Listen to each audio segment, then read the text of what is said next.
Okay.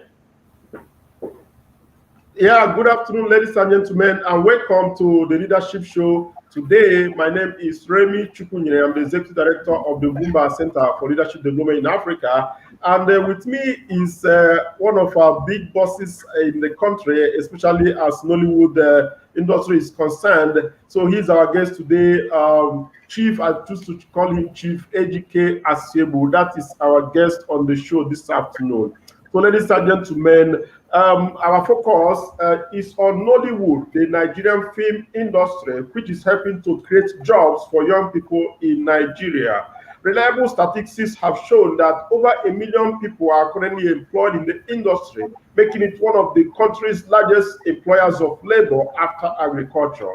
It is believed that if the industry is properly managed, 1 million more jobs could be created in the sector. So we shall be discussing how Nollywood is creating jobs in Nigeria and how the government and other stakeholders can harness the potentials of this creative industry for job creation in Nigeria. So our guest on the show this afternoon is Ejike Asiegbu, one of the founding fathers of Nollywood in Nigeria, a veteran actor, producer, and director. He had his bachelor's in arts at the University of Port Harcourt after a brief stay at the Institute of Management Technology, Enugu. Mr. Ejike has directed several films, including the award-winning Mama Sunday, as well as acted in over 100 Nollywood's best home videos. He introduced and popularized the role of artistic directing in Nollywood and was featured in Nigeria's best soaps like The New Masquerade, Bassi and Company, and others.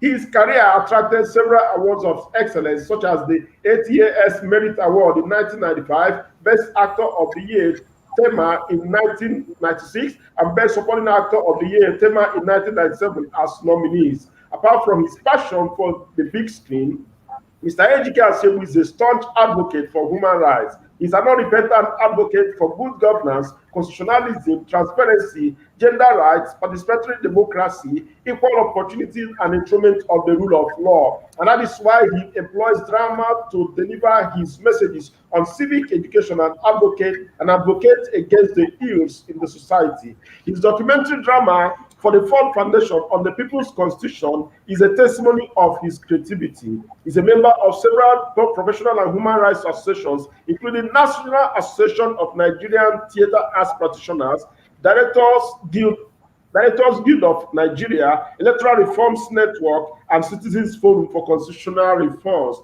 In recognition of his selfless services and commitment to his profession, he was elected National President of the Actors Guild of Nigeria in 2004. Beyond the walls of entertainment industry, Ejike also was a special advisor to late Chief Odimegwu Ojukwu between 1993 and 1994. He has delivered several papers in both local and international conferences on intellectual property as it affects the creative industry in Nigeria, in Mozambique, Cameroon, Ghana, Namibia, and South Africa. He was a member planning committee of the Nigerian South African Binational Commission 10 years anniversary celebration and the steering committee for the 5 years action plan. Ladies and gentlemen, he has also produced and directed a 1-hour documentary on women participation in the electoral process. Ladies and gentlemen, our guest, Ejike Asiegbu, is also the Executive Director, Project Drama Foundation, and Chief Executive Officer at Forever Communications Limited. That is a way of welcoming you to the show this afternoon. And my boss on the studio, I want to thank you for obliging us of this opportunity to be with you on the show this afternoon. You're welcome, sir. Yeah, thank you. Thank you very much. Thank you for the opportunity once more. Thank you. Very good. So, ladies and gentlemen, we are, like I said before, we are discussing how Nollywood is helping to create jobs for young people in this country, Nigeria. And like I said, there's no better person to discuss it than one of the founding fathers of Nollywood industry in Nigeria. And I'm talking about our guest in the studio, Chief Ejike Asiegbu. You're welcome once again, sir. And ladies and gentlemen, I'm sure you are there. You are ready to learn from this master who has seen it all, especially as entertainment industry is concerned in this country. Welcome, sir, once again. So I just read about your profile, which is highly inspiring and motivational for some of us who are looking up to you. So I want to know, is there anything else that I didn't remember to say while I was reading out your profile? Well, I always like to be economical with all the accolades, usually that people pour me. I have, through the dint of hard work and labor, I've earned all this. Sometimes I begin to ask myself, did I really do this? And I am not tired. We keep working every day. I do believe if we still search, there are a lot of things that are not captured, but I am very much happy with what you have. It does sum up a lot of things that I have done, and I'm very grateful for that. Oh, okay. Yeah. So sorry if there was anything I missed. It wasn't on purpose. These are the information available to us, so that's why we did that. So, sir, like I said, you are one of the founding fathers of the Nollywood industry. I remember those days when we used to watch you and enjoy your show, and you know, do what you know how to do best. So, sir, I want to know, and I'm sure that those that are listening around the world, they want to know when and how you got involved into the film industry. My brother, it's quite a tall order that you have given to me. But all the same, I do remember, number one, when you talk about the movie industry or film industry, I want to actually let the world know that Nollywood is the name given to the motion picture industry. That is to say, film industry in Nigeria. And we want to talk about film industry. We had a lot of founding fathers, like our late icon and hero, Hubert Ogunde, in the 60s. I'm talking about the Ola Baloguns. Of course, the late Hubert Ogunde, and the late Amata. I'm sure a lot of people are not aware that the Amata family played a lot of role. A lot of people are not even aware. I'm sure a lot of people have not heard about Mazi Okono. Mazi Okono, these are fathers. He just died recently. It's not quite, it's not up to 4 months ago that he was laid to rest at the age of 90. Mazi Okono, for example, were the foremost persons who sold Nigeria on the global map. He was trained, studied theater arts in Hollywood, and at the same time, he was amongst the people that actually broke that barrier and shot movies with great stars in Hollywood, and also had his own band group. I'm sure that you hear of Mazi Okono's Club and all that. But it's a lesson for another day. So there have been quite a lot of people, a lot of fathers who have set the tonality, who have set the stage for some of us who land around the group. Some of them who were lucky to have had an encounter with some of them. I give you an example. People like Hubert Ogunde of blessed memory, the name of Nigerian film industry or theater cannot be complete without such icons. And I was privileged by the special grace of God, then as a student of Unique University of Port Harcourt. He had visited whilst he was still the DG of the National Troop of Nigeria. He had, as part of his own mission, to pick up young talents to work at the national for Nigeria, for National Troop, and to raise them. He had visited then while I was in University of Port Harcourt when Olarotimi, late Professor Olarotimi, was the head of department, and he had picked. I was amongst the people whom he picked after watching us on stage, and he invited us to come over to Lagos when we left school. I also was lucky that I met Uncle Ola Balogun. I actually I was part of the people whom he taught, and we were happy working with him, and our own late Ugwumba, and so many other great names you can imagine. A lot of people do not even know that the Amata family themselves, Fred Amata, Zach Amata,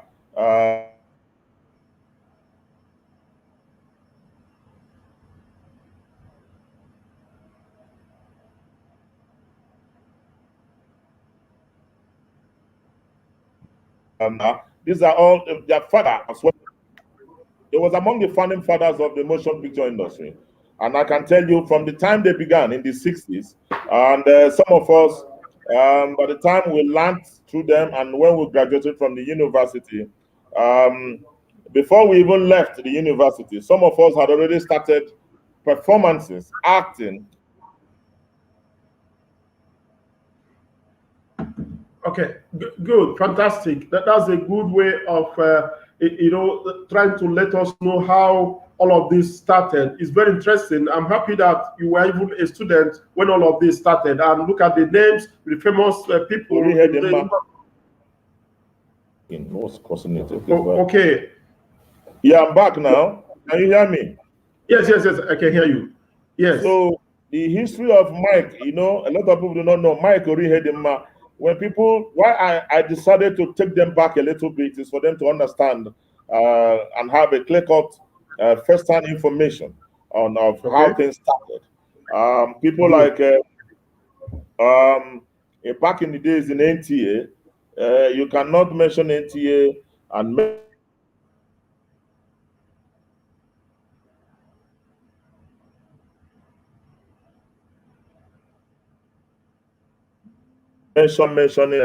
So Mike Orihedema had in those days, in the days we used to shoot with Umati camera, and it ascended gradually, even before living in bondage. But people have the erroneous impression that Living in Bondage was the first movie that was shot.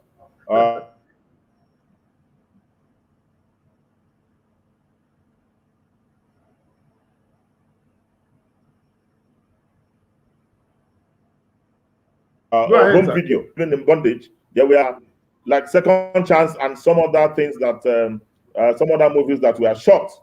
But you will give it to Living in Bondage because it was one of the most successful movies at that period that actually did go a long way into launching Nigeria on the global map, and that made Nigerians to accept, because when they saw the spectacle that they never saw in most of our movies, in most of the home videos that were shot then, they began to really ask questions. So we have this kind of thing here in Nigeria. When they showed those beautiful homes, beautiful cars that were, prior to that period, were not seen in some of our local movies, people became happy and proud. And the kind of stories too that was told then were the kind of things that was happening within that era. The period of getting that rich mentality, getting rich mentality, quick wealth, and it was quite what was making rounds then on how people wanted to get money indiscriminately, illicitly. So these are part of things that were shown. But on the part of NTA, in the days of Nifete Productions. Nifete Production is television productions which were organized by Nigerian Television Authority. NTA has been actually a pace setter. They were the #1 television, of course, in Nigeria. They gave back to all the things, all the television stations that you have now, in one way or the other, directly or indirectly. You will, most of the owners of these private television stations will always tell you and give credit to NTA, because that was where it all started. And some of them who are staff now, who now own some of the private televisions, trained under, directly or indirectly, from some of those best hands that we had in NTA. So Nollywood was as a result of the spirit, the avant-garde. I want to use the word avant-garde spirit because we had a lot of young, dynamic, voracious, educationally and intelligent young men and women who are coming from somewhere, both university and people who wanted to make a change. And a lot of people, so much had happened. A lot of people could not get to the tube to be seen, particularly on NTA. People like late Sam Loco, of course, who was one of our fathers and elders, who also had, of course, he was a graduate of UI, great University of Ibadan, and so many other people. Well, how do I even start? while I started acting, as a matter of fact, it was even back then I was training NTA. Oh yes, NTA Enugu, NTA Aba, from NTA Aba to NTA Enugu, from NTA Enugu, of course, when I was still an amateur actor. Part of the reasons why I had to quickly get back to, master my act was the fact that the first director of Bassi and Company, Uncle Paul Yuri Warwicker, then in Enugu, old Anambra State. When you talk about Enugu, we're talking about the old Anambra State. And Peter Igo, of course, he's very much around. He used to be around at Enugu then.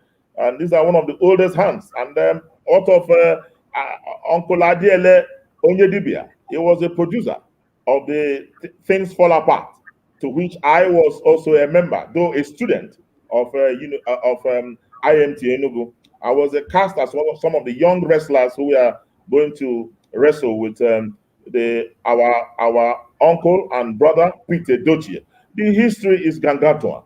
Where do I start? So, in talking about Nollywood, Nollywood, as I said, is the name of the film industry which predates from the 60s and then coming down to about the early 90s when some voracious, young, creative-minded men and women came around with beautiful ideas. People like Amaka Igwe of blessed memory. I'm sure you probably have heard of Amaka Igwe. May her soul rest in peace. A lot of people do not even know her background. Amaka Igwe was a writer. She started writing back in the days during our time when we were at Enugu. And the same thing with Nkemewo. Nkemewo was with some of us in Enugu, the old Anambra State. He was also a great script writer and also an actor. Then we had ABS, Anambra Broadcasting Service. Anambra Broadcasting Service was remember the first television station that was built by the then governor of old Anambra State, Chief Ifeanyi Nwobodo. He built Anambra Broadcasting Service, ABS, and it was built solely by the Israelis. Beautiful studio and one of the best in Africa. It used to be then, but so much has changed now. That was where it was like a collage. It was like a grand where you had great people, great series like Bassi and Company. You had also The New Masquerade, to which I was also at the time part of them. You also had so many other beautiful soaps that were produced then, both at NTA and the studio, which Jim Wobodo commissioned in the old Anambra State, was the best in Africa.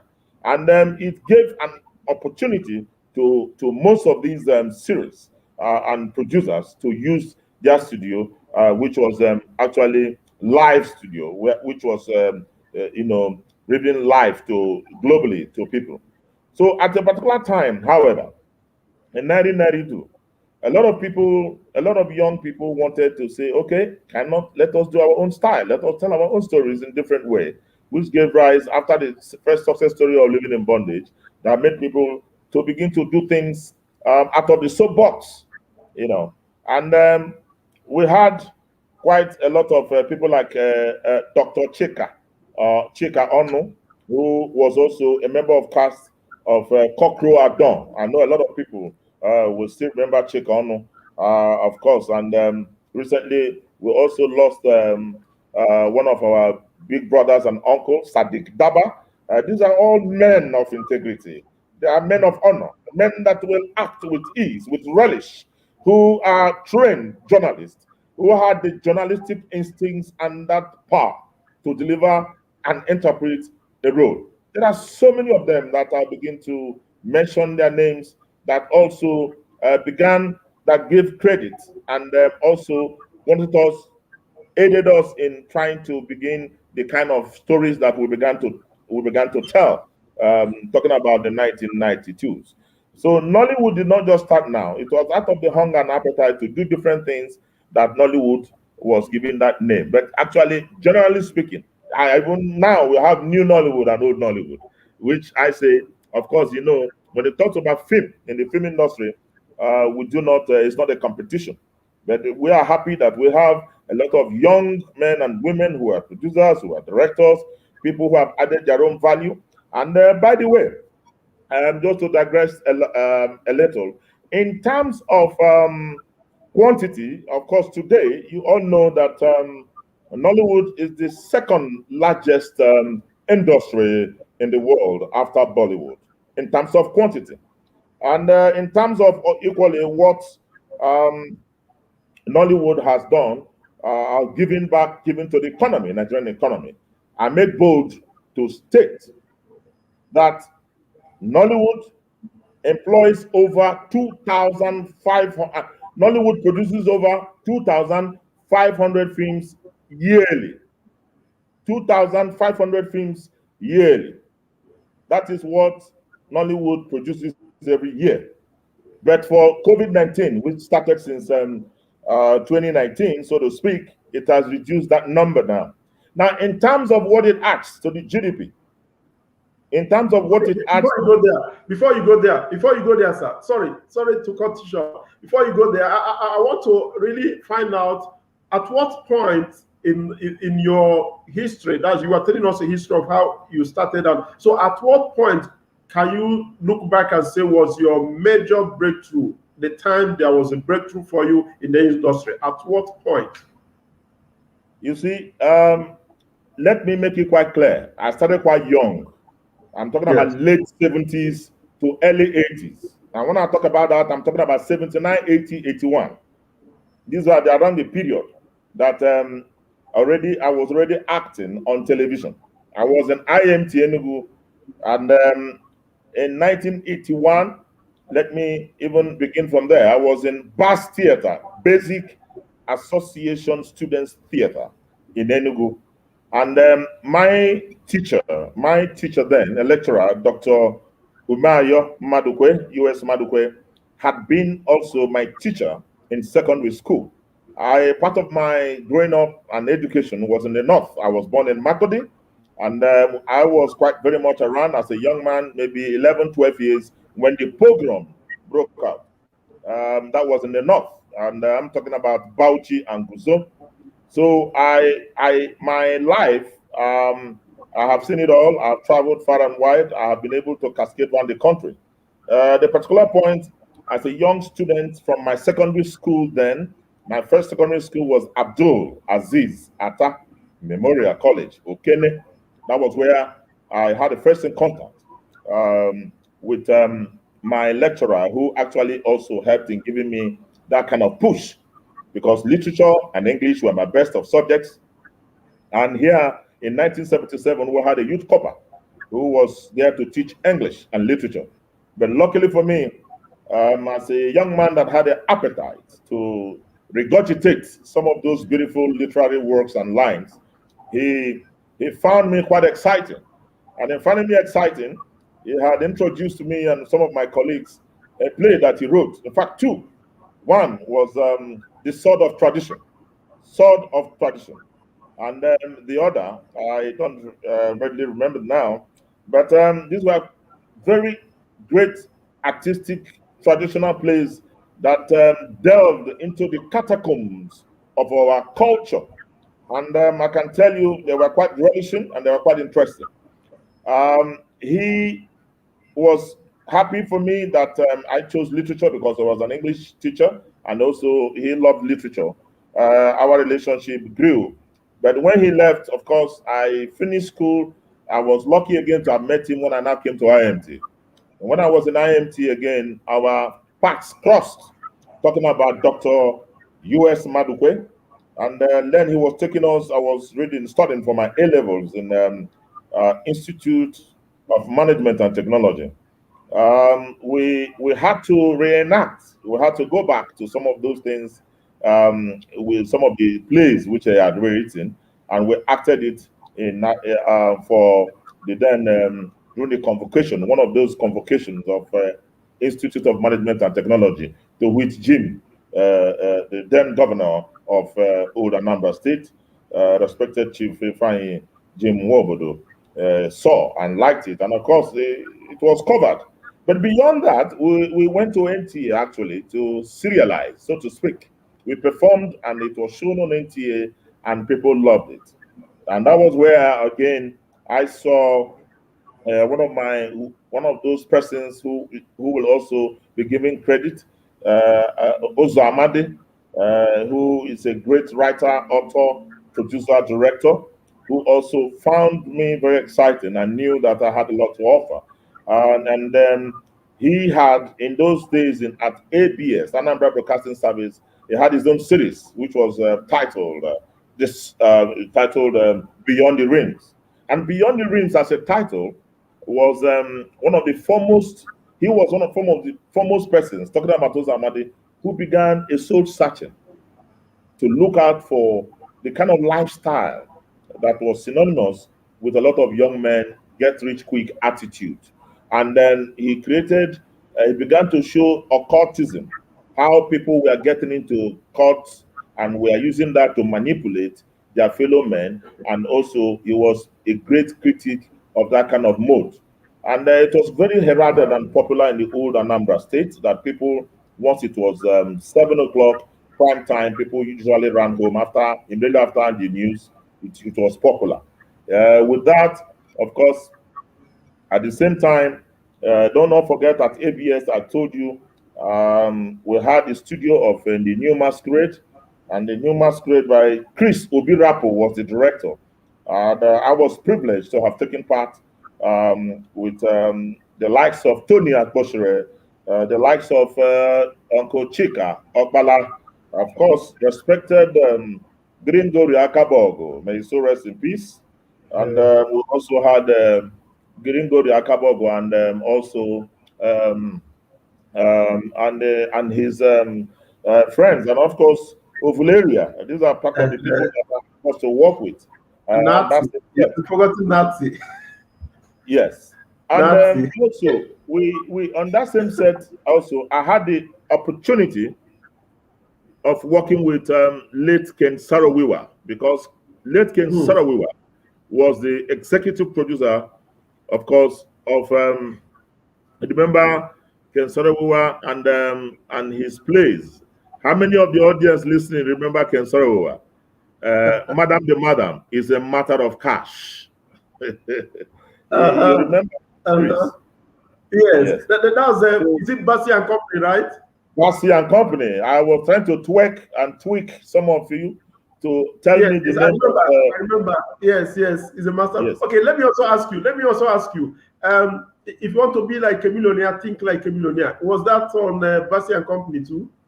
Exactly. That is Bassi and Company. The first actor of Bassi and Company, the person that played that role, Bassi, yes. The first person that played that role, that particular role, if I remember well, Tekina was the second Bassi, but the first, I've quickly forgotten his name now, but it will still come. I was found to be, Madam the Madam, of course, Dandy. These are some of the characters. Dandy is late now. Madam the Madam, Assault Douglas is her name, the one that played Madam the Madam. We were all part of the culture and history. I also played Bassi's father. You can imagine at that age, Bassi was the young man that played the role of Bassi, was older than I. But in those days, we had long, bushy hair with our trousers, labu, we call it labu. And amongst all the people who were called to play the father,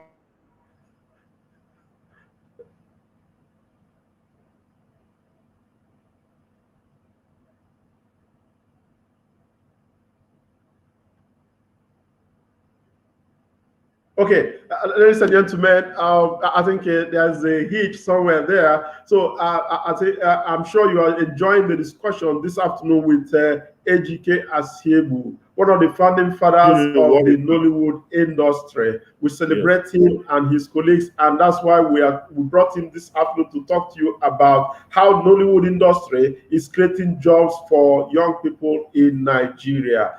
Sorry, welcome back. There was a hitch there, so I decided to recap the work has been done.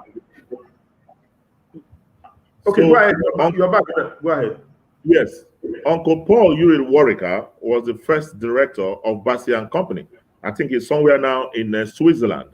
And kudos to him as well, because for me to have played that role, he had already seen some of the jobs and works I was doing, both at the NTA and also some of the other soapies that I was involved in. And on that particular day, they were having audition.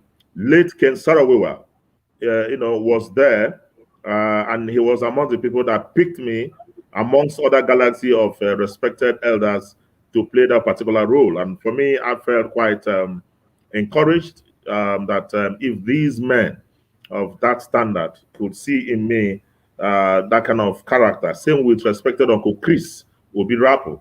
These are all NTA trained.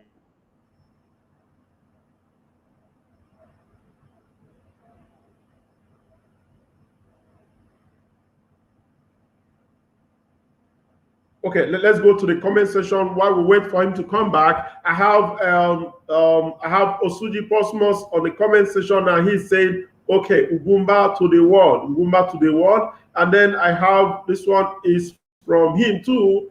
He said, this is good, this is good, this is good. Thank you, Posmos, for being there. Thank you for always joining us on the show every Wednesday. We appreciate you. So ladies and gentlemen, while we wait for our guests to come back, this one is from Adeze Ejimonye Omubiko. Okay, I think she's in love with what we are doing this afternoon. Thank you so much, Adeze, for joining us from Asaba. We appreciate you. Sir, you're back on the screen. Okay, good. So let me not bother you with what we were talking about last time. You have spoken a lot about that. So let's go ahead and talk about the impact the Nollywood industry is making in the country. As entertaining as it's been, I'm sure that the industry is bringing money into the country. So I want you to go there and tell us how Nollywood is impacting, on the economy of Nigeria. Yeah, thank you very much. There's no gainsaying that being the second largest film industry in the world, of course, after Bollywood, in terms of quantity, Nigeria film industry, which is known as Nollywood, in terms of quantity, we produce about 2,500 films every year. 2,500 films. In terms of what it generates, in terms of what it adds annually to the Nigerian economy, it has over $600 million. $600 million yearly to Nigerian economy. That's quite a lot, if you ask me. And we are talking about 853.9 billion naira or thereabout. Now, yearly. And then when you look at how jobs are created, you find out that it's an industry that is able to consume and amass so much. For a script, let me start from a script. Someone writes a script, if you have a story, and that's a script writer.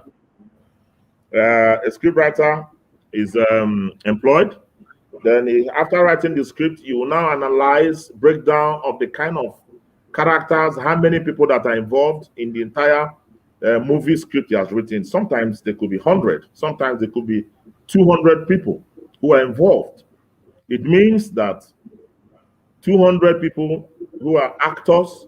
Then what about the cameramen?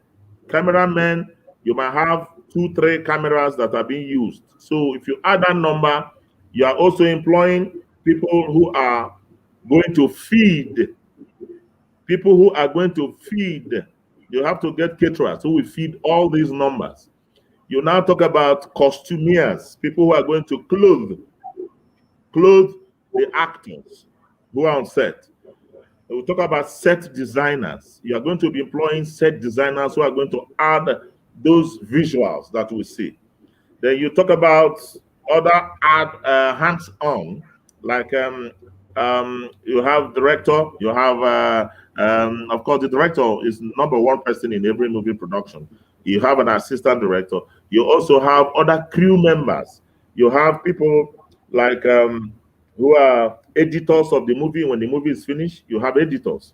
You also have makeup artists, people who make up the artist on set, and so many other hands. I can assure you that these people come with different fees, and that is what a producer. By the way, a producer has a vision. He's the same person that writes, who employs every other person on that set. The producer looks at a job or looks at a story, likes it, takes that job to an investor. The investor is called executive producer. He takes the executive producer, this is a good movie, this is a good script, this is something that if you can invest your money in, you will have more returns, and not just only returns, you will make a lot of money, apart from paying also all these artists. And if the man likes it and buys into it, he will first and foremost, he wants to be sure that his ROI.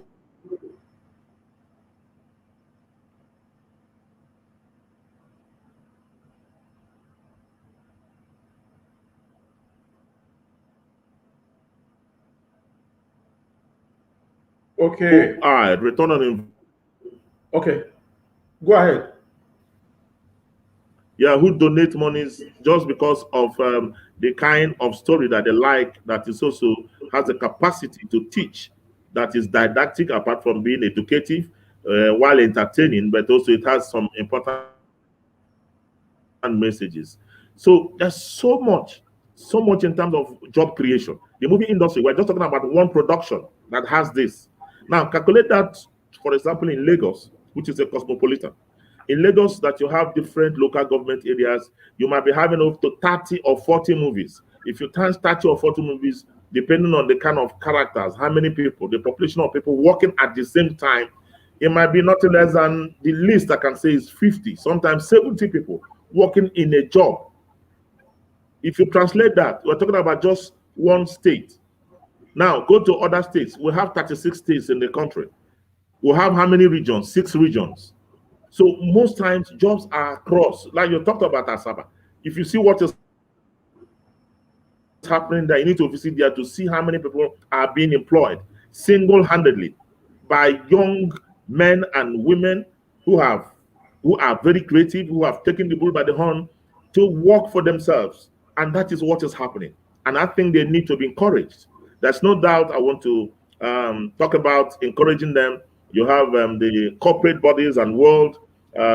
Some believe, some do not believe, and still do not have an inkling in terms of idea on what how the industry is run. But through education and getting to know a lot of us, and through some of the jobs that have been done, you will know that the industry, Nollywood, at a time, at a period that this country of ours had no name, it was this same industry. After football, you remember the time that football was known. Football was known everywhere. The JJ Okochas of this world, my friend JJ, Kanu Wankwas. And if you even before then, you talk about Christian Chukwu, Matthias Onyangala, and some of the great names, the idealists of this world. But we're talking about people that popularized it, that made for the spasm of enthusiasm that you have seen today. Nigerian movies, as you have seen, everywhere, any part of the globe that you go to, they have come to reckon with that. It is the dint of hard work and labor of these individuals who call marketers. Some people call them traders and all kinds of names, but kudos must be given to them. Because if they did not inspire other persons to bring about the investment that is huge and humongous, that has made a lot of people to have left their initial profession to come into the movie industry, I can tell you, you'll have millions of armed robbers on the street. So this industry has been able to take bold steps and measures in trying to, carry this burden, and are not they're unstoppable. They're unburdened by they're not bothered by the fact that little or nothing is being given to them to support them. But that is not to say, too, that subsequent governments are beginning to show appreciation. I remember very well when I was the president of Actors Guild of Nigeria. Then we had the former president of Nigeria, Chief Olusegun Obasanjo, who actually appreciates, one of those people that appreciated the industry and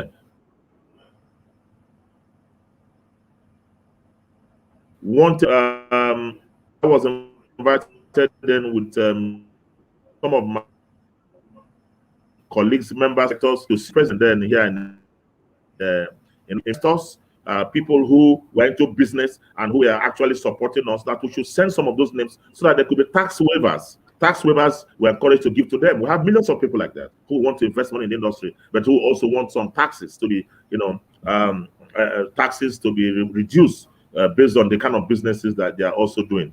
After him, of course, we have late Yaradua, who had very good reasons. May so rest in peace. A perfect gentleman who saw where Nollywood was going to, and it was his plan himself with His Excellency Chief Jonathan, Dr. Jonathan, the former president of Nigeria, as well, encouraged the industry. Of course, he started from Yaradua before he passed on. And of course, there's no game saying you must give credit to Jonathan, because he did quite well beyond even before he became the vice president. When he was the governor, even deputy governor from Bayelsa State, they had already been working closely with Nollywood, and they were supportive of some of the things that we were doing, both at AMA. They supported it. They saw the reason why we had African Movie Magic Awards and so many other entertainment awards and that were being organized, but more to movies. Jonathan and his crew, while he was on seat, gave grants to the industry, even though some of my colleagues did not believe that that was the way to go. But for me, it was one of the ways, the better ways to go. To producers and directors need incentives such as grants to be able to help them in shooting and adding more value to what the work they are doing. In the same vein, the present administration is now trying to see what they can do to ensure that because of this COVID situation, that it is greatly reduced. They have already inspired. They have already are presently working with other arms of the industry to see what they can bring relief to the industry, because not just only to our industry, a lot of professions and economies all across the globe. You talk about Nigeria, everybody almost have no job since inception of COVID-19 pandemic, and we are still smarting from that, and everybody is trying to come out of it. It's not been easy. There are loans that some of us, who are my colleagues, have already assessed, but we are saying that such loans should be written off. Otherwise, they should make, instead of asking for collateral, they should actually make that job to be the collateral. If they give money for you to produce a movie, that movie, by the time it comes out, because of the amount of sales it's going to make, should serve as a collateral. Otherwise, a lot of us who are movie makers, both independent movie makers and otherwise, have suffered too long by going to sell our land for those people who are lucky that have lands that they need to sell to be able to make a movie. Some sell their vehicles just to tell their own stories. But by and large, I want to conclude on that first part to say that the amount of money in terms of job creation that Nollywood has been able to inject into the economy is quite huge. I have already given you statistics, what will contribute to the economy. I've also told you that Nollywood is responsible for over 2,500 jobs yearly. So that tells you quite a lot. It tells you how huge that is. You have already mentioned it after agriculture. But again, it is given that we should look at Nollywood as the next cash cow of the economy. Because, of course, if you look at that as a cash cow, you'll not be far-fetched from it. The next oil, let us emphasize oil, because most times, the most governments that come, it's only oil that they tune themselves to. But this is the real deal. And there are a lot of other things that one can do. Okay. I didn't want to stop you because you are sharing, important information to us. So that's why I wanted to ask you. You were talking about some of you that go for loans, sell your cars or landed properties to be able to fund your films. I wanted to interject because I know Bank of Industry has what is called Nolly Fund. Nolly Fund. I don't know how many of you in the industry knows about it. Is it the type of loan you collect for your movies? Yes, we are aware of all those funds that come with 13%. Some come with so much percentage that does not do the film producer right. It does not treat them good because underneath it also are hidden charges. Underneath those loans, they make it quite difficult for the filmmaker to be able to thrive. And that is why a lot of movie makers they shun some of these things. Only very few, for example, who are given money in larger quantum, like people who want to establish cinemas. So it's a different kettle of fish where they are paid so much money that they'll be able to, they have different kinds of moratorium that they have to pass through. But I can tell you, of course, we have Bank of Industry, we have so many other accesses that are loan driven, and our people do not. We live in a world and nobody wants to go through that. Okay, I brought this up because I come from the angle, of I work with the Ugwumba Center for Leadership Development in Africa, and our job mostly is to see how we can empower young people, who have business ideas, so that they can begin to do better and scale up. And we're talking about the entertainment industry in which Nollywood is falls, and then. So these are opportunities like the Nolly Fund I just mentioned is one of those windows of access to finance opportunities for those in the creative industry. Then again, I don't know if that is all that is available now from the government side. I mean, I also know that if your group, I don't know which group now, I know Actors Guild, I know the other was Directors Guild. Now, if your leaders can approach the government, by way of intervention. I'm sure that maybe through the CBN and other development finance institutions, there could be a way out of this struggle for funding, so that things could be easier for the makers of filmmakers. Just like you said, this has enormous potentials for job creation, and like we have also x-rayed it, it employs over 1 million jobs in Nigeria, and if by the grace of God the potentials are harnessed, we can have over 2 million jobs, that are being created in the Nollywood industry. So this is an important a sector for us at Ugwumba Center for Leadership Development in Africa, and that is why we are engaging you in this particular issue. So how can the government begin to explore the job potentials that this sector has, so that we can have more people out of the streets? That is a major concern for us, and as a founding founder, we want to hear from you. Yeah, very quickly, let me quickly also share the fact that there's no doubt there are a lot of opportunities, as you have said, in terms of people going to access such loans. But what people are asking for, it must come at little or no cost, because we live in an economy that each day, before each day passes, is almost on constant inflation.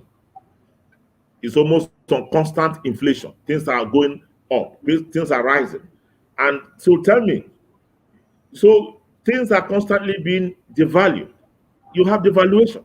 So you wake up one morning at a particular price, the following day you don't seem to know how things are going. And that's why you have the problem.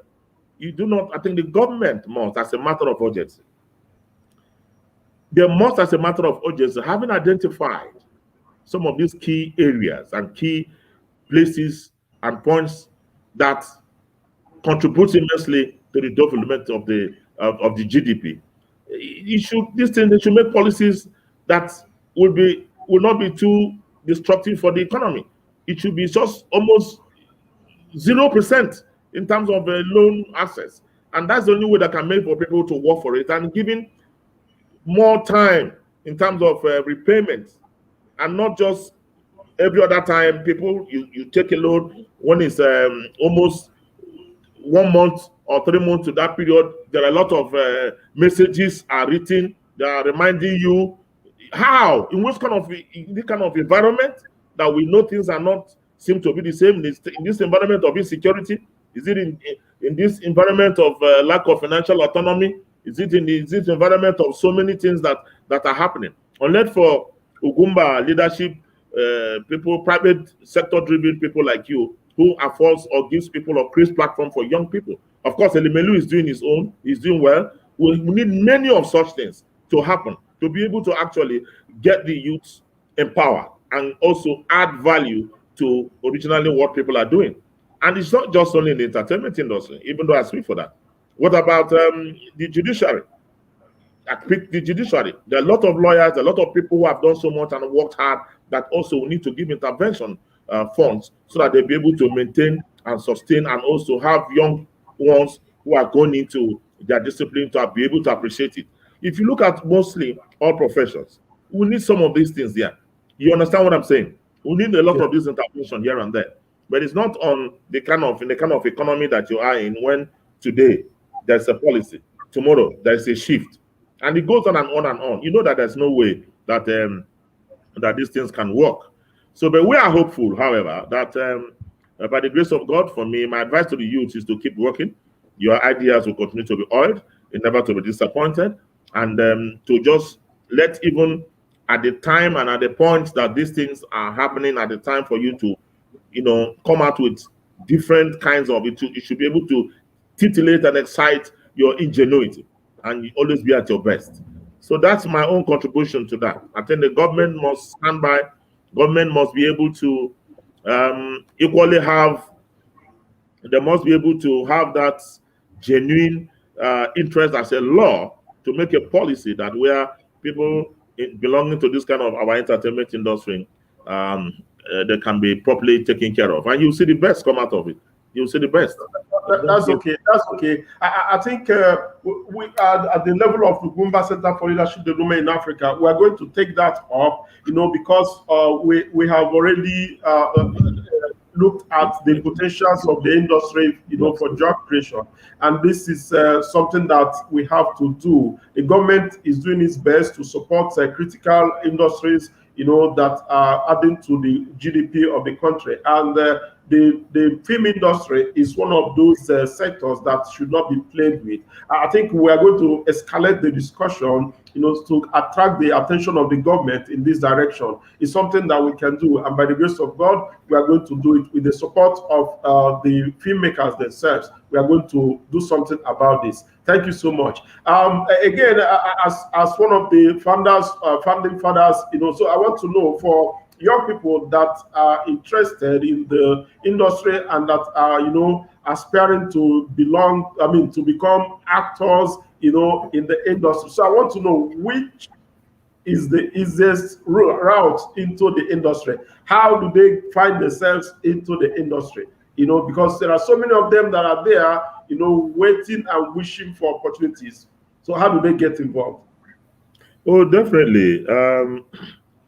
We have different associations. When you mention Nollywood, we have Actors Guild of Nigeria for those who want to be actors. You have Directors Guild of Nigeria for those people who are already doing something at one stage or the other. We have Script Writers Guild. There are also people who write scripts, and people can, register to become members and make them better writers by working with some of those experienced ones. You have also production, hands-on production managers, people that manage productions. You have costumiers, and all of them have also their own associations. We call them CDG, and Creative Designers Guild Association. And there are so many. So it all depends on, everything depends on who and what they want. So, but I do think now that we have this relationship, for people who are on this Ugwumba leadership show, I will they can leave. I'll leave my numbers with them, and I'll be able to help them to get to most of these associations. And equally, I will also urge that the partnership between Nollywood and the Ugwumba Leadership Show, this is where we can start it. You can do your own movies, which will be sponsored by Ugwumba Leadership Group on leadership. You can do so many other things, and you can also train. I believe in training and retraining of most of this personnel, particularly having to have a contest or having people who are interested in different fields by giving some awards or prizes to the best director or the best actor, to the best producers and young talents, depending on their fields. We can always be stopgaps to help you organize that, to bring out the best and be the best judges. And then films can be funded by your organization that will have most of these people who are interested, so that it becomes a case study in terms of your own contribution to the efforts being made by Nollywood. Very good, very good. I think that's interesting. That's interesting, especially now that we are discussing a partnership with Pan-African Chamber of Commerce and talking about the film industry in Africa. There's something we are going to do with them, and I think this is where you come in. Thank you so much. Ladies and gentlemen, we are still on the show this afternoon, and our guest is Ejike Asiegbu. We are discussing how Nollywood is creating jobs for young people in Nigeria. So to follow him on social media, on Facebook, just go use @official Ejike Asiegbu. And then if you want to follow him on Instagram, just you search @Ejike Asiegbu, one word, Ejike Asiegbu, and you get connected to this chief that is on the show this afternoon. And just like he has promised, he's going to connect some of you that are interested in the big screen, to where and how you can be part of the industry. Thank you so much. And just hold on a bit. Let's go to the comment section and see what people are saying. And this one is from Fatima Momo. She said, "Wow, so great hearing from you. I used to enjoy those soaps, as a kid. Thanks, Ugwumba, for bringing." Yeah, so maybe Bassi and Company or the New Masquerade. She's remembering, those days when yes, they were on the screen. Then this one is Ebere Wokeji Ugwumba Cares. Ebere, thank you for joining us. And this one is from Wilson. Oh, wow, this is good. This is good. So, ladies and gentlemen, please keep the comments coming. And if you have questions for our guests, please don't hesitate to put them on the screen. I'm going to bring his attention to them. So, yeah, so you can follow him on Facebook, on Instagram. The links are being shown on the screen so that you can connect with him for other engagements after now. Thank you so much, sir, for being part of the show. It's been great, and we are still progressing. So I want to take you on, you mentioned skills training, about retraining and retraining. Yes. So I want to know, apart from the private film academies that I have heard about, does the government operate any film academy in Nigeria? Oh, well, something that mostly the academies you have are private owned. But we have a film institute in Jos. I'm sure a lot of young people, I'll also recommend them, Film Institute in Jos. If you go to the Film Institute in Jos, you'll be a better person, you'll be a better trained personnel, either as a director, as a cameraman, or even you want to act, but you are taught generally in the academy all these fields. And of course, Nigerian film industry, which will also always encourage for young people. For me, I also encourage the same young people. Going to school is very, very important. It is important. Education is key and critical. Other shortcuts, there's no shortcut, but I also agree that for some people who, for one reason or the other, cannot go to school, but they can learn from such academies. There are some private academies owned by popular names and proteges. They'll be able to train them on the best art and forms of acting and also film and movie production. Having learned from those people, and of course, when you learn something over and over and over, it becomes almost part of you. So practice makes perfect. But I always encourage people, go to such institutes, hook up to some of the private-owned academies, and also training and workshop like academies and like that of Ugwumba here. I recommend because they are so awesome and they have been so wonderful. They have been able to provide this kind of platform.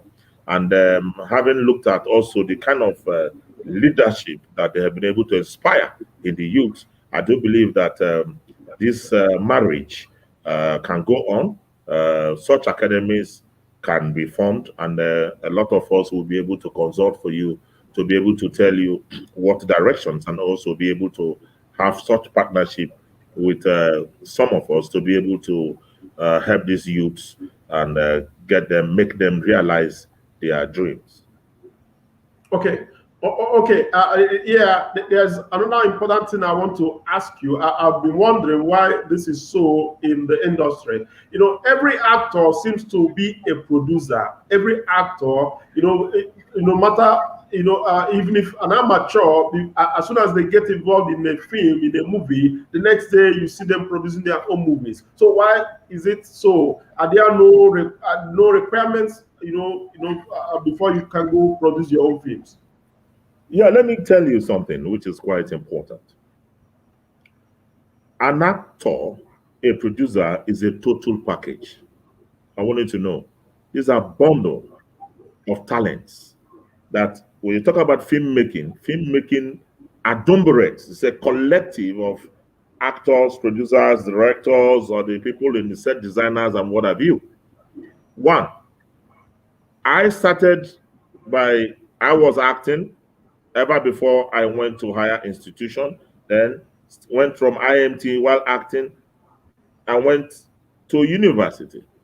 I was acting on television before I now went to university to further train. I was already popular before I went to university. So that aspect, I had the talent. Talent is one.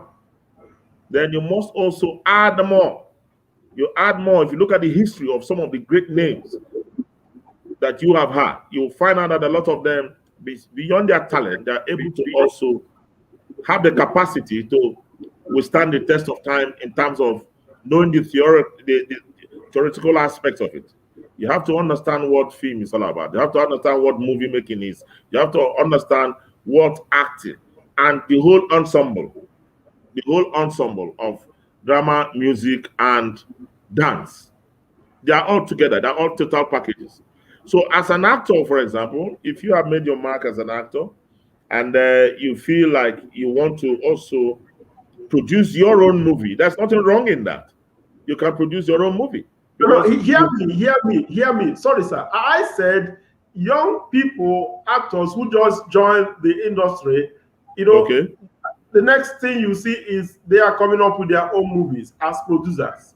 You've not seen that? No, for me, I have seen so much happen. A lot of young boys are too much in a haste. I tell you something. Yeah. They are too much in a haste to just want to make it happen. I call them I wanna bees. I wanna be a producer. I wanna be a director. They are wanna bees. It's important in every profession. If you want to be an actor, you must stay there. You must stay and be oiled properly. It comes with a lot of experience because each time is making you are getting better and better and better and better. You must stay there for some years before you now decide to say, okay, I have acquired the knowledge enough for me to produce my own movie. There's nothing wrong in it. But once you just come in as an actor, you've not spent up to 3 months, you now get out, you say you are producing, simply because you either have seen someone who has supported you, or because, we thank God, there's nothing wrong. Don't get it twisted. Now, thank God for social media. Social media has come and it's got a lot of advantages as well as its disadvantages. Social media is also able right now free to air. That's exactly what is happening. You only buy your own data and you quickly air whatever you like. But it comes with so much lack of competencies. It comes with lack of competencies in the sense that you just assume you can do it and you just roll it out there as a content into the social media. You force it, you ram it down the throat of the observers. And that is where I fault it. Because in the quest to do that, you feel you have your own television. Because of course, yes, you agree, it's your own TV show. It's your own show. But at the same time, is it as professionally well done as what every other person wants to see? But again, it is content. What do you want me to say? Some people like that. But a lot of people have been lucky that they have been able to, over time, they've done quite a lot that give them good content, and people love what they are dishing out. But whether you like it or not, I quite agree with you. My advice to the youths would be, take it easy. Don't be too much in a haste. Specialize in a particular area. When you specialize in a particular area, have your own experience, gather experience, and then you can do what you got to do through your own stories. You can even bring your friends, you can bring people to be able to help you to, to realize your dream. So I do not know if I've answered your question.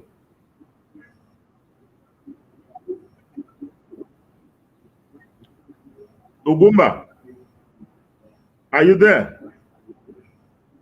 It's important. Yes. Actually, you have answered my question. Yes. I said yes. Yes, I said yes. You have answered the question. Because that's become a common practice. Just young people that get involved, and all of a sudden they begin to produce their own movies. And okay, so let's get out of here. No, let's quickly. I wanted to quickly answer when you talk. Are there no required certification? When it comes to certification, every guild and association have their own do's and don'ts in terms of what is required of you to become their member. Some people might require a degree. Some people might say, okay, if you have had some training, maybe from one academy or the other, or you have been able to stay in this job for a number of years, that is what qualifies you. It differs from one association or the other. But at the same time, in terms of required certification, I want to also let you know that we are talking about talent. Talent. Some people are born who are talented. Some people learn it. In the process of learning, we become talented. While some people just have talent entrusted upon them. How do you manage all this now is what matters most. I will always ask people, even if you are talented, go to school. School is important. It will help you to oil your talent. And I can tell you for free, despite the fact that I was talented, I was already schooling, knew I had talent, but the school I went, I was studying something different from what I was already doing, knowing that I was talented. It didn't stop me. It took quite a lot of people who saw what I didn't see that say, hey, you're already good, but you need to go to the university. You need to go through a form. You must go through a process to harness that your talent so that you become an expert. You become better. You become well-groomed. You are trained. Well, you have gone through the iron rod, so to speak, that when you come out, you will talk like a professor. And you will talk and do. You will talk, you will teach, you will lecture, and you can act it out in such a way that people will say, oh my God, yes, I now understand. So that's how it's been with my own story. And I can tell you, I can never get it wrong. And I thank God that I did not make a mistake at all in choosing to go study dramatic arts or theater arts, and having walked through the having come from that background, which have been said here already. But it's a beautiful profession that I do know that just keep up the spirit, and you will always go there. And I always tell young people, do not put money first. Money is important. Money is critical. But in any profession you want, don't put money. Love it. Be passionate. Love what you are doing. Be passionate about what you have. You want to show to the world. And with time, more things will begin to come out, and you will get to be known, and just let me be recognized for what I have in me. And that's the kind of thing that we're going to be teaching some of these young talents who will be coming through your leadership talk show, the youths. You cannot go wrong with it. Don't put money first. If you put money first, you're going to fail. A lot of us did not put money first, and we learned through the Rubicon. And today, we thank God, we are successes of what we have done, and we have become authorities. I beg God to say that. Thank you so much, ladies and gentlemen. We are still on the show, and this is 1 hour 10 minutes. We've been here talking about Nollywood with our boss Ejike Asiegbu, one of the founding fathers of the industry. And ladies and gentlemen, this is Ugwumba Center for Leadership Development in Africa. If you want to reach us, just quickly go to our website at www.ugwumba That is our website. On Facebook, you can see us at just use at Ugwumba Leaders. Ugwumba Leaders. That is on Facebook. Then on LinkedIn, you can connect with us on LinkedIn at www.linkedin.com/company/Ugwumba Leaders. So just let's go to the comment section and see what people have for us. Okay, this one is from Fatima. Fatima is saying, thank you so much, sir. Thank you, Fatima Momo, for joining us. We appreciate you. This one is from Winston. Sir, please, I would like to ask, what does it require to be a good actor like you and other renowned actors? Hard work.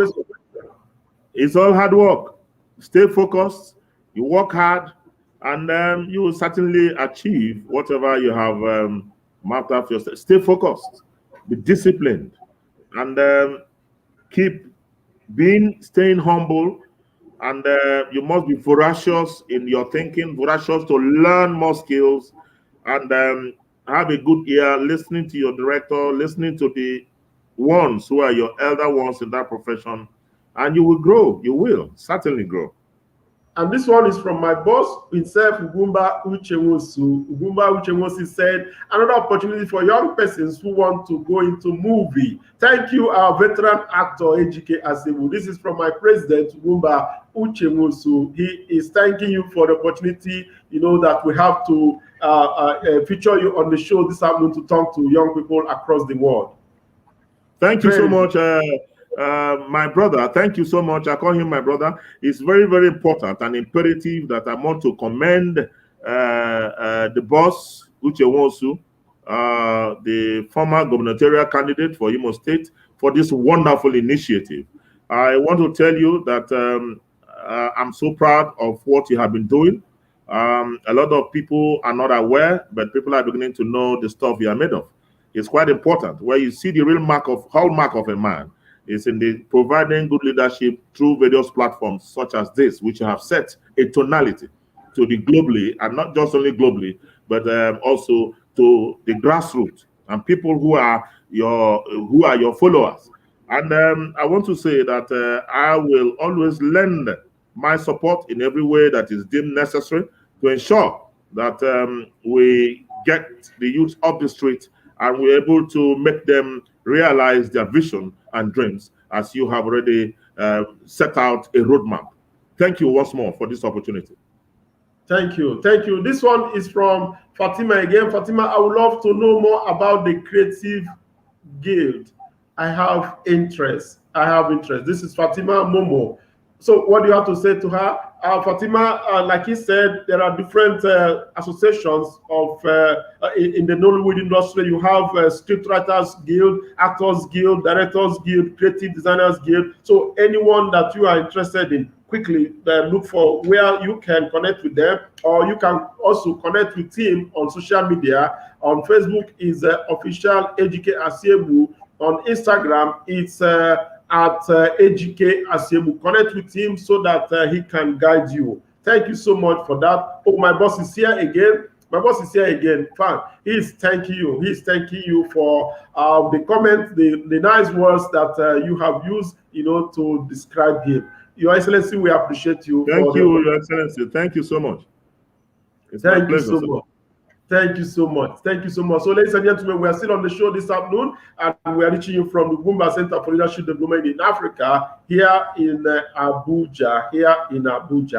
So, back to the discussion. The time is fast spent. Your documentary on women participation in the electoral process.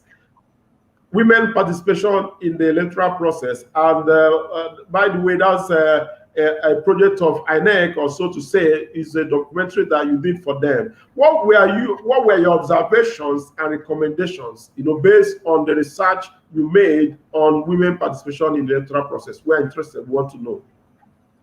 Yeah, my brother, this is a different chapter. If I begin to espouse on some of these things, it might take us forever. My advice, I'll just give little tidbits, but my advice would be that we are going to, at your own behest, that we are going to have another session that will actually take care of that, because it's a whole gamut. Now, but just briefly, women participation in the electoral process comes from different dimensions. But we looked at INEC as a case study. A lot of people are not aware that there are women in INEC. We only see the men. Once in a while, you have women. But there are actually a lot of women. There are lots of women who have lost their lives, who have done so much and given so much to ensure that we have an enduring electoral process, who have not been recognized and who have not been given their right of place. And that is why when I had the opportunity to meet the then INEC chairman, and we needed to look at some of the things that they have brought in place.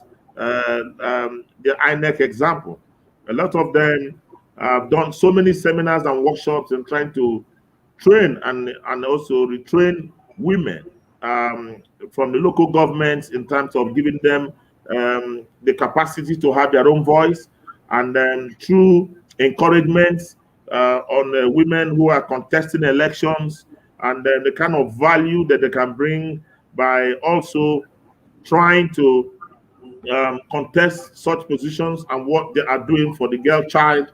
There are so much. They have done so much in also trying to reposition and tell that they are doing a job where that are exclusively reserved of men. Some of those jobs they think are jobs that are only left for men to do, but a lot of women have shown their knack, they've shown their expertise, they've shown their intelligence, they've shown the kind of good character and that people molded for leadership positions in this country. And it's quite humongous, the INEC example. There are so much work done by women that have not been remembered. But I can assure you that looking at that documentary, we will also, I will recommend to Ugwumba leadership that we shall on our own undertake something like that, not just only at INEC level, but also across the country, to see how, and I'm sure Uche Nwosu himself will acknowledge the fact that even as a political party, he will look at the contributions of women in no small way and no small measure that have brought about positive change all through the electoral process.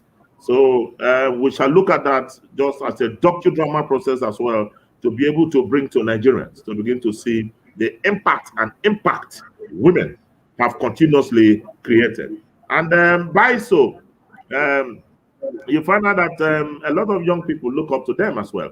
Women are natural leaders. We have a popular saying that if you train a mother, you train a nation, and it is true. But we shall go into that, I'm sure, without wasting your time when next we meet. Okay, fantastic. Okay, talking about the forthcoming 2023 general elections. And a lot is happening, and a number of groups are coming up to see how they can bring a change. So you are here on the show, and you are a respected voice across the country. So I want to know, what type of leadership do you recommend for Nigeria? What type of leadership do you recommend for Nigeria, starting from the federal to the local level? What type of leadership do you recommend?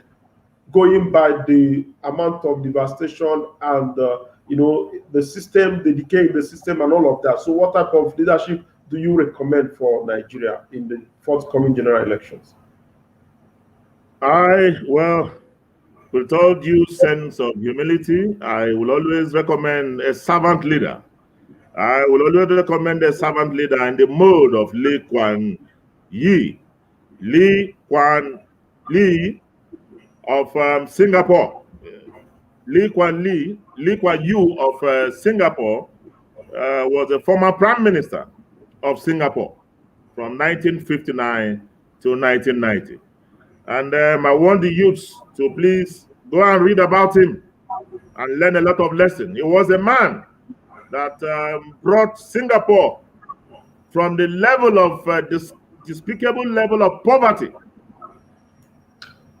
as a third world country to a first world country.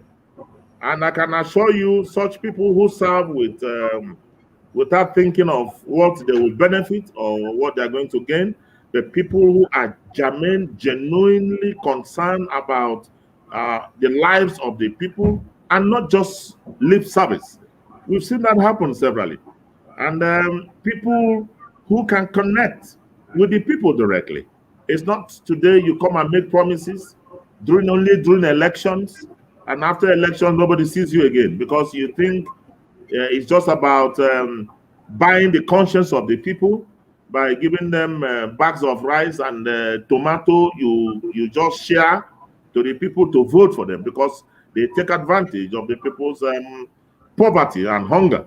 But people who have sustainable development strides, who have made sustainable development strides in providing the kind of quality that Uche Nwosu has shown by his leadership shows, by the kind of things he's doing to build up a population of vibrant young men and women who will look at the problems and be able to look at means of solving such problems and who will be galvanized towards nationhood. These are the kind of qualities that one expects in a leader who will be selfless leadership, who is never tired, and not people that are too big to meet the people that they are leading. These are people that young men and women that will always, at any point in time, serve the people and are happy doing that. So more and more of this kind of leadership are things that we lack today. But I can tell you that there are very few. There are just very few people who have shown that. And that unfortunately, the electoral processes have not been right to be able to allow them to take their rightful place within the committee of their states or their local governments or the nation. So that is my little contribution. But more will come. I do know that as a series, as you have said, that we will continue to engage the youths to stay away from crime. We know now we have a lot of insecurities, even though I know you are still going to come into that subject in the country. The government must wake must wake up from their slumber. Whatever they are doing is not good enough for now when it comes to insecurity. Let us tell ourselves the truth, call a spade a spade. A lot of lives have been lost. No one seems to know about tomorrow any longer. But in all this also, we must have hope. Because a nation, a people without hope, that means there's no longer a country. But a government must be able to take in good strides criticisms and made to better such government or any government, and not to be looked at the other way as a political rivalry. It is against political rivalry. When a political party is doing well, we should applaud it. And when you're not doing well, we should as well criticize you, so that it makes you to stand better and ask questions in terms of what you have not been able to get right. And that is the issue. But here, presently, if you ask me, what is happening, I will tell you, I am sad.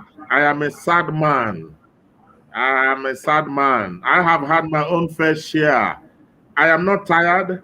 In the days of student unionism, a lot of people are not aware. In this country, I was a former student union president, University of Port Harcourt. And in our days of military regime, we also championed the rights of people of Nigeria. In the days of the military regime of IBB, I was detained for 26 months. A lot of people are not aware. I lost some years in the university fighting for the betterment of the rights of the people at all shades, from the market women to people who are living in the villages, to people, and making sure that people have a better living. Where do I start? A lot is wrong in our constitution. We cannot sweep it under the carpet. 1999 constitution is an aberration. We need to tell ourselves the truth, whether people like it or not. We need to revisit it again. And there are a lot of constitutional conferences that has been called in this country, and that nothing, implementation has become zero. Let us not deceive ourselves. According to Chinua Achebe, things have fallen apart. The center can no longer hold. It is very, very important that it's a matter of urgency that we tell ourselves the truth and get this country together. Okay. Yeah, sorry, I wanted to ask you about that, but thank God you reminded me. You were a union leader while you were a student. So I want us to compare that, how active you were and how active young people were at that time and now. So do you think that the young people of this era, this generation, are really contributing to making Nigeria, the type of country that we want? My brother, is sad. It's actually sad and unfortunate. It's beyond the comparison, because different times, different strokes for different times. In our time, things happened and we took the bull by the horn, and we were able to meet the military junta, the military regime. We faced them headlong, and we brought about positive changes. A lot of us were thrown into detention, of course, and we make no pretenses about it and no apologies. And we still carry on. We carried on.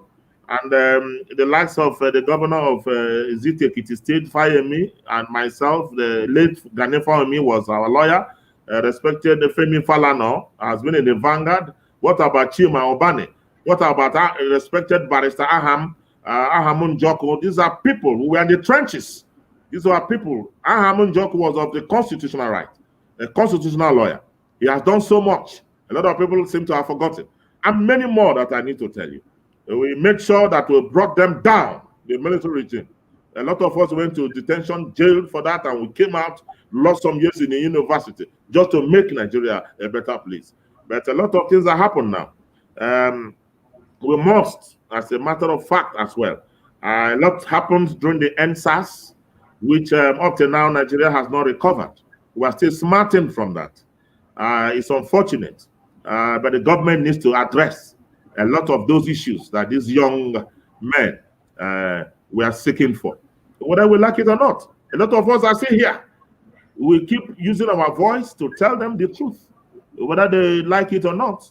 Until things are done properly, then you begin to see different ideas. You begin to see the kind of collective vision and collective drive. People have thought about restructuring Nigeria. People do not like it. Now we have a lot of agitations here and there. People want separation. If things were done better, when people try to ensure that we have justice and fair play and equality on all grounds, I do not think the kind of things happening now will have happened. So we need to, because we left things too late, and now things have happened. It will only take by God's special grace for the kind of unity that once existed to happen. But we hope so. that by the grace of God, common sense will prevail at the end of the day. But let us talk about it. You cannot be shying away by thinking that by staying away, you don't want to talk about it, that we don't talk about it. We must continue to talk. That is what is a good citizen and people that want better things to happen.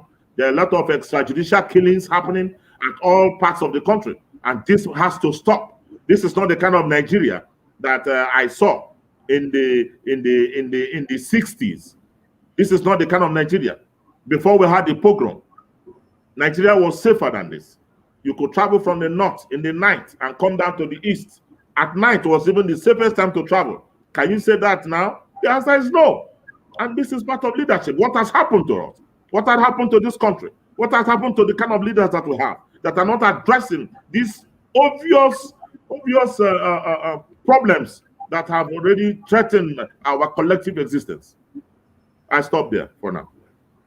Thank you so much. Thank you so much. I would have loved to engage you on more national issues, but for lack of time, I want to say thank you so much for being part of the show this afternoon. Yeah, it's a pity that you just came into Abuja and you are on the show. We didn't allow you to have some time to rest before you are invited on the show. Thank you so much for obliging us despite your tight schedules. And for all of those young people that are listening to us and who will also replay this video after the show, we want you to quietly listen to the issues that we have raised here and all the pieces of advice that our leader has laid down for all of us. We need to work together to to build a better Nigeria that we all would like to live in. What is happening now is not at all allowed. It's not at all, what our leaders wanted when they brought us together as Nigeria. Is not also the best for us.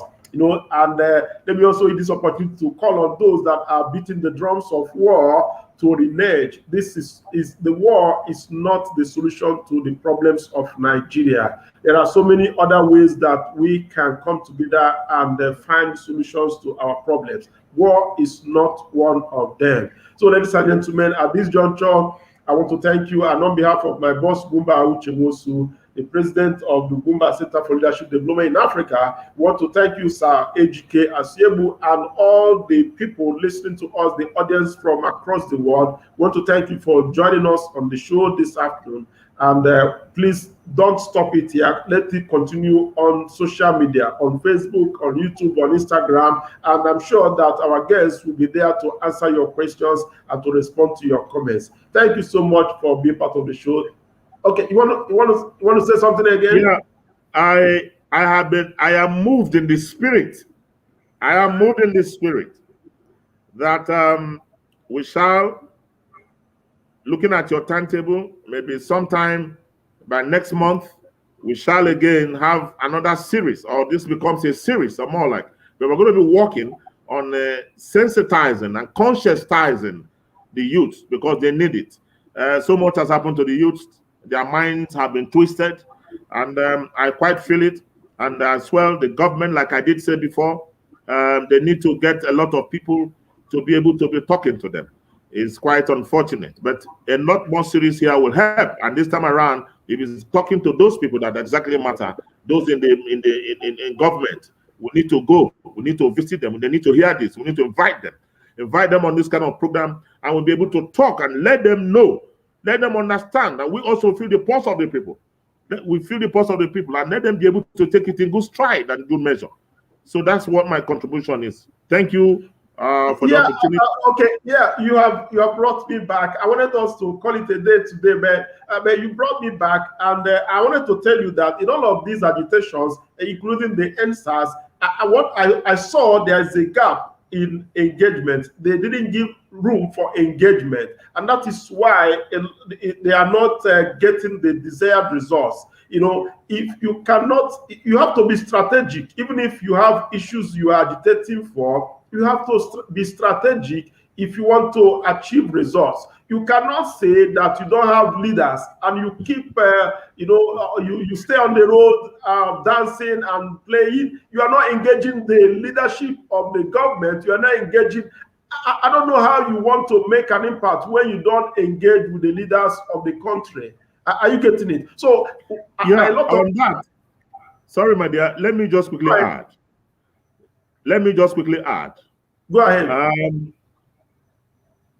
A lot of youths think that a lot of us, so to speak, who come with loads of experience are expired.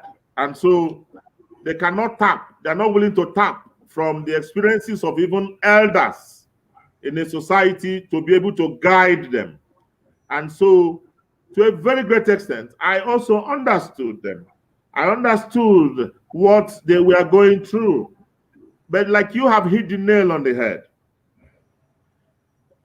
You can never achieve success without leadership. They must get the right leader to be able to be responsive and responsible to be able to engage government. Good. You cannot say there is no leader. Who will the government talk to?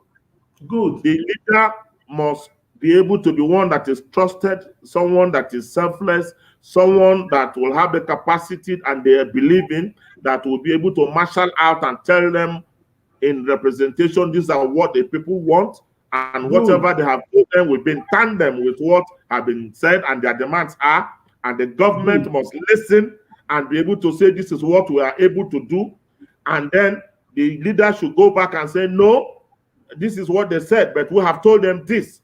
That engagement must be there. Good. Very important. It is very, very important. And but all the same, that does not also stop us from condemning in all its entirety the murder, the brutal killing of innocent souls. Even those people who were with national flag, they don't understand the meaning of having the flag of Nigeria. Our flag became desecrated.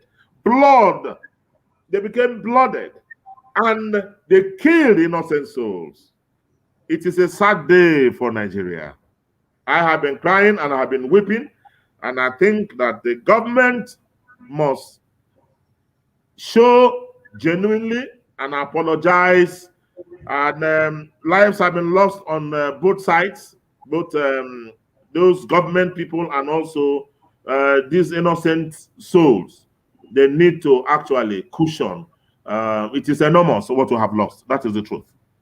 Thank you so much. So at this juncture, we want to call it a day. If we continue, a lot more to talk about. So, but I'm sure you're going to join us next time when we invite you. So, ladies and gentlemen, it's been wonderful talking with Ejike Asiegbu, a veteran actor, producer, director, and everything you can think of as far as filmmaking is concerned in Nigeria. Thank you so much, sir, for the opportunity to have you on the show. I know, like I said, you will join us next time. Thank you, and God bless you. Yeah, thank you.